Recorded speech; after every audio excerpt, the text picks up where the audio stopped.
We are already in the storage unit,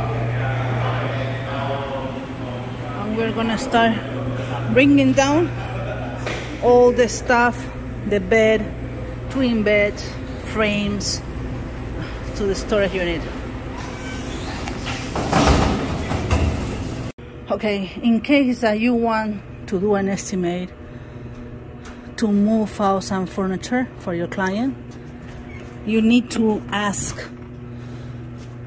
the distance between her house and the distance to the storage.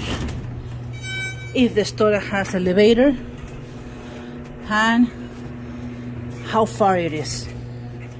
So we are in the second floor. The distance between the client's house is about 30 minutes. So right there, 30 minutes from one way, 30 minutes to another way.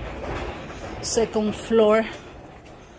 So everything we have to know and average an hour rate.